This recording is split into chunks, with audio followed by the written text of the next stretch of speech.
Hey everybody, Tony D and Little Joan here. What a hot take.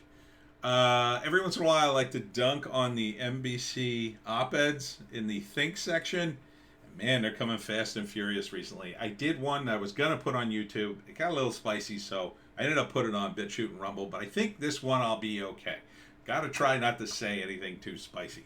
Anyhow, this is an op-ed, so this is all commentary from her. It's all commentary from me. Chandra Steele, Richard Branson spaceflight beats out Jeff Bezos, but all of humanity loses. These are also woke and depressing. The stratification of who gets to leave the stratosphere and is not another division we need. Yeah, she's gonna make it woke. It's the most hilarious thing ever. Oh, it's been updated already. Hopefully, none of the good lines are taken out. So I'm going to read this and just react to it because I find it freaking hilarious. Before we start, smash like and subscribe. Thank you for smash liking and subscribing. If you'd like to support the channel, check out one of my books. I got an audio book, Wokeistan, a novel. Ooh, I'm so excited by it. I haven't gotten a review yet on the audio book, doggy, but soon, maybe one of you. So check us out there and check us out on BitChute and Rumble. So she writes, the space race used to be between superpowers, but now it's between super rich and everyone else. No, it's not the super rich. I am not working on my own space program to combat the super rich's space program. We are, as a collective group who are not super rich, are not working on a space program, as far as I know. As far as I know. Are you? What's her name again? Chandra? Is Chandra, are you working on a space program that I should be involved in? It's so funny to read this stuff because it's like, it feels to me like a college student writing it, right? They've got their conclusions already. They're so woke. They're so communist. They gotta put it in every sentence. Continuing, last month Jeff Bezos announced that soon after leaving behind the role of CEO on Amazon, he'd be leaving Earth too. Bezos is taking a seat on his own space shuttle, New Shepard, on July 20th. He has certainly earned it in the sense that he has paid for it by starting the aerospace company Blue Origin that will bring him to outer space. Now you see that subtle dig there? It's like, well, he earned it in the sense that he's rich. I think he earned it in that it was his company and he built it. I mean, really, Chandra, did you earn that coffee, that latte you have in front of you? Did you earn it? I didn't see you grind the coffee grounds and boil them up and make the latte. I didn't see you milk the cow to make the whipped cream that went on top of the latte. I didn't see you harvest the cinnamon that goes on top of the latte with the little scraper thing they use at Starbucks. My God. He should be very proud that he built a company that got so large he could have his own space program. It's impressive. Any way you slice it, it's impressive. But not to, apparently, communist. I think she sounds very, very much like a communist. It's what Jordan Peterson describes as these bitter, angry people who have nothing to really contribute to society except to complain. You know, they look at other people and say, that belongs to me. I should have that. I should have a space program. No, Chandra, you didn't create Amazon. Amazon's awesome, by the way, I have to say. It's, you know, there's just no denying how awesome the company is. Now that he sold it, I'm worried that it will be less than awesome, but it's an awesome company. I mean, it's just amazing the amount of stuff that can come to my doorstep with a couple of clicks at a very reasonable price, too. So stop your whinging, Chandra. Continuing, though he's set to achieve his boyhood dream, he won't be the first billionaire who has funded his own launch a few fleeting moments in space. Again, she seems to be trying to, take a dig at it. He built it. It's his. You don't deserve it. Nobody else deserves it but him. Why shouldn't he be the first guy to go to outer space in his own company? He's probably not the first, but more power to him. More power to the guy. Going to space. It's impressive. Continuing, Bezos' boast was a siren song to fellow billionaires, and soon after going public with his plan in June, Richard Branson stepped in to say that more than a week before Bezos, he would be boarding his own Virgin Galactic VSS Unity for a spaceflight. On Sunday, he indeed became the first billionaire to win the space race. At this point, it would not be outside the realm of Elon Musk's stunts to tweet that he's also aboard his SpaceX Dragon. Actually, I think you're wrong on that.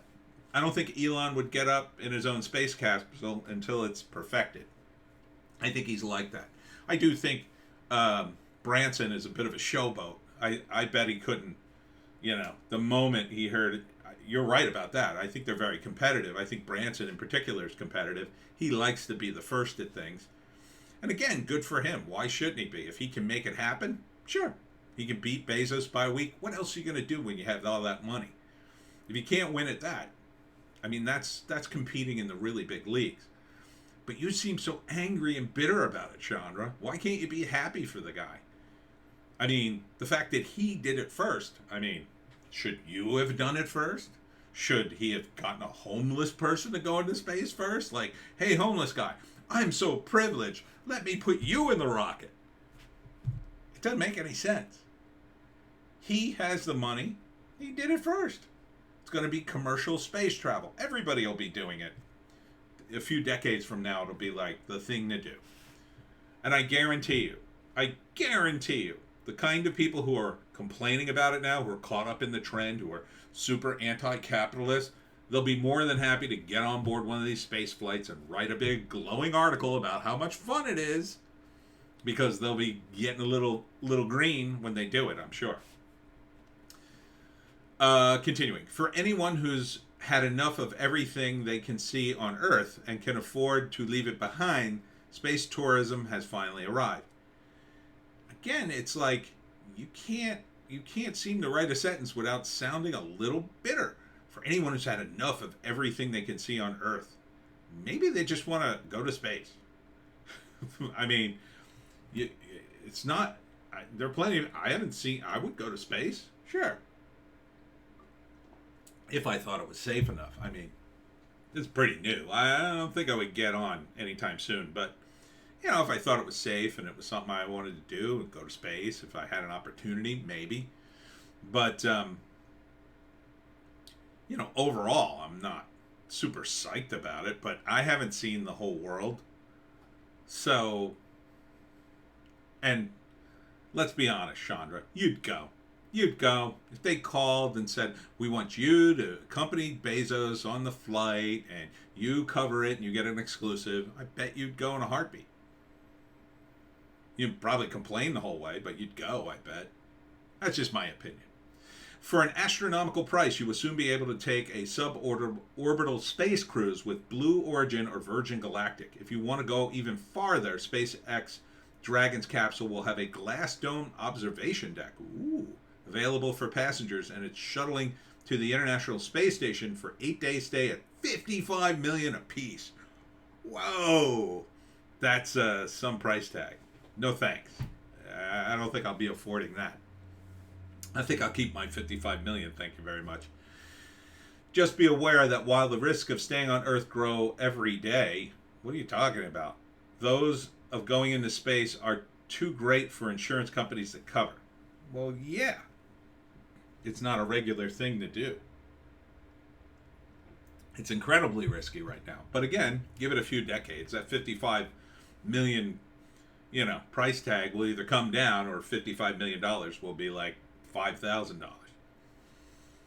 No doubt there's a value to all space exploration. Apparently not, according to Chandra. And the knowledge and advances that come from private companies will benefit the public. So what's the problem here, Chandra? What's the problem? Can you imagine? She acknowledges this and yet still writes this article. But the stratification of who gets to leave the stratosphere and is not another division we need. What? First off, stop doing that clever thing like, what the stratification of the stratosphere. It's not clever. It's just dumb. It's the second time you did it, and it's annoying. Who cares? It's a division. You want to talk about division? Yeah, the woke stuff I've seen in this section of the internet for NBC, that's pretty divisive. The rhetoric most media, mainstream media like yourself, deal with is extremely divisive, in my view. So don't even lecture us about, oh, this is another division we need. Just sounds like you're complaining about everything. Continuing, it was federal tax dollars that were the foundation of NASA. Yeah, point. The collective coffers, collective had to be collect. You had to use that word, right? The collective coffers of the country put a man on the moon, and 500 million people watched it on TV. So what? That's not the important part of that. You know, that's not the important part. The important part was we went to the moon, and it had advanced the human race. We won the space race against the Soviet communist genre. Continuing, the astronauts did not go in the stead of the rest of the planet. They were pioneers on behalf of the rest of the population. No, they weren't. They were pioneers on behalf of America genre. They were very American. Back then, people were very American. Back then, you wouldn't have been able to write an article like this. You would have never gotten a job at NBC. It was full of Americans, not communists, not people who were bitter about other people's accomplishments. Ugh. Oh, capitalism. Ugh. If only we could be collective, and then we'd be all over the moon. You just admitted in your own article that private companies create innovation. Why are you pushing the collectiveness and statism and all that kind of crap as something better? Oh, back in the day it was better. It's better when we paid all these taxes to send a man to the moon. Really? Maybe. Or maybe we could have used that money for medical advances. The whole point of getting to the moon and beating the Soviets was we didn't know it was there, number one. Could have been something very important. Number two, it was also this idea like we better get there first because we don't want the Soviets to get up there and like build some missiles or something. Not that that was really a realistic worry, I don't think, but from a military standpoint, it was better we got to the moon. And again, it was all American, super American, not the world, America.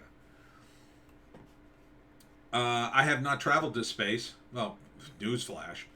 But I have been fortunate enough to speak to several times to those who have. Who? Their space travel wasn't an item on a billionaire bucket list, and were better off for it. Who did you speak to, Chandra? Who? In one-on-one conversations and in-group discussions, a recurrent topic was the devotion they felt to the Earth and its inhabitants while they looked at them from above, and a dedication to improving life on a planet when they got back. Who? Who did you talk to? I bet it wasn't Buzz Aldrin. They are now all engaged in educational efforts that relate to their time spent in space. Well, they're very smart people. So, I'd like to know who you talked to. This unifying commitment to all is all the more significant that each came from wildly different background and lent unique meaning to their missions. Oh, so you mean the original astronauts who went to the moon, which is what you started talking about? Peggy Whitson grew up on a farm in Iowa and decided to become an astronaut when she was 9 years old after seeing the moon landing on TV. Oh, so you're talking much later in the space program. You're talking the 80s, at least, because she was 9 in, what was that, 65? 66? I don't remember. Whatever the moon landed. No, 69. 69 it was. So she was 9, so she was born in 60, so probably you're talking the mid-80s when this woman was the right age to be an astronaut.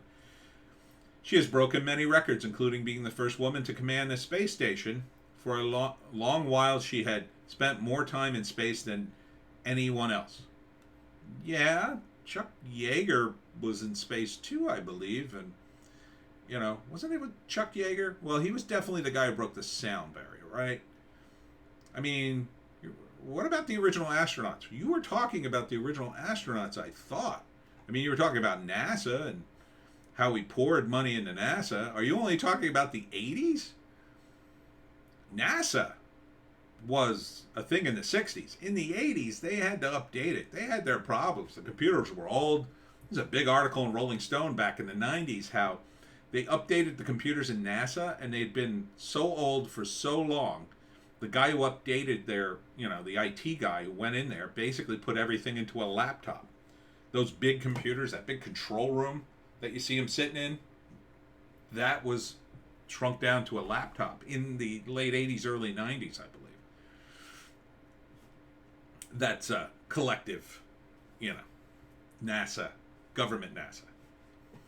Mae Jemison topped her accomplishment of graduating Cornell's medical school, studying dance, blah, blah, blah. Okay, so she goes through a couple of women, and Leland Melvin, who I believe is black, Mike Massimino, who's Italian, ordering the first pizza from space. I mean, these are all 80s guys.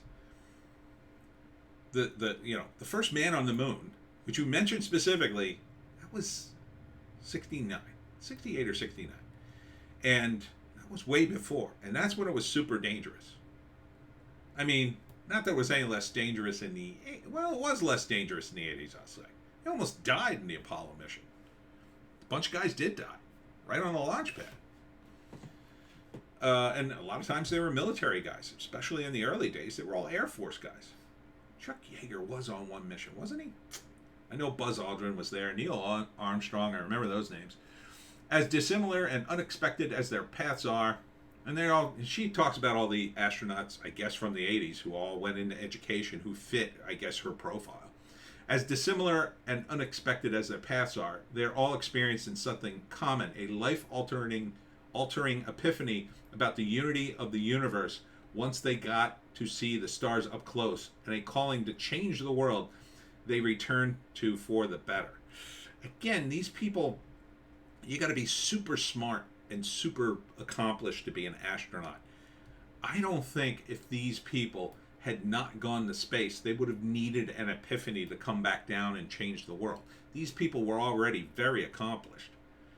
So I don't believe for a second these people said your conclusion. I think this is your, you fitting these people into your initial premise. Continuing, it seems unlikely that the billionaires who traveled to space will engage in a meaningful way with the broader population afterwards.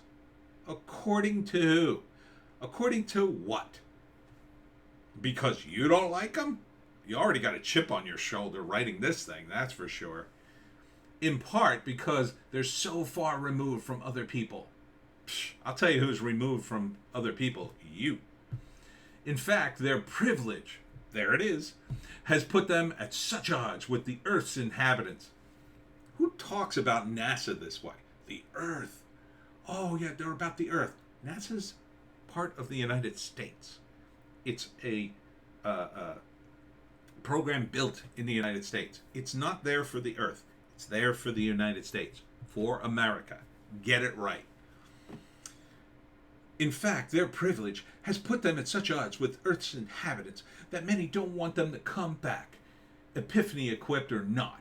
A petition that implores do not allow Jeff Bezos to return to Earth has over 150,000 signatures. It's not serious. It's a joke. It's a joke by other jealous people, by the way, who are jealous of his money and fame. It's funny, though, but, it's kind of mean.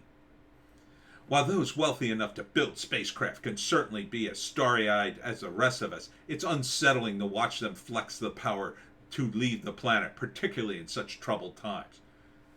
What does that have to do with anything? That's whacked. It's absolutely whacked in my view. Oh, these people with the power to leave the planet when we're having such troubled times. They are part of the solution, okay?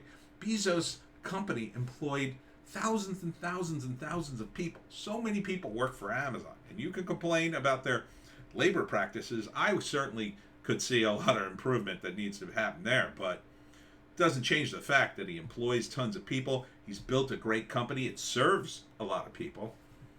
You know, what happened? You know, if you're so angry at the billionaires, how about being angry at the lockdowns that enriched them with billions?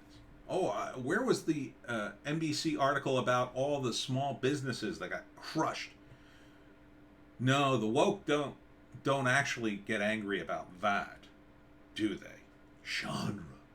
You're too busy being jealous of Jeff Bezos being able to leave the planet. That's not fair. The homeless should go first.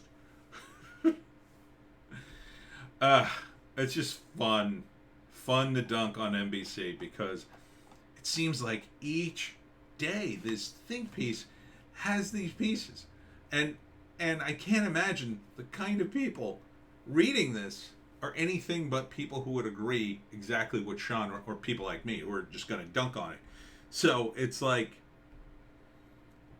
what is NBC trying to do here? This is really the last gasp of, you know, the old media. This is how they're gonna go down.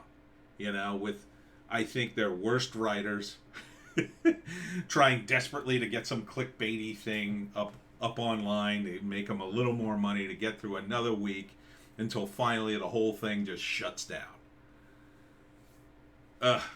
I find this entire piece to be bitter and angry.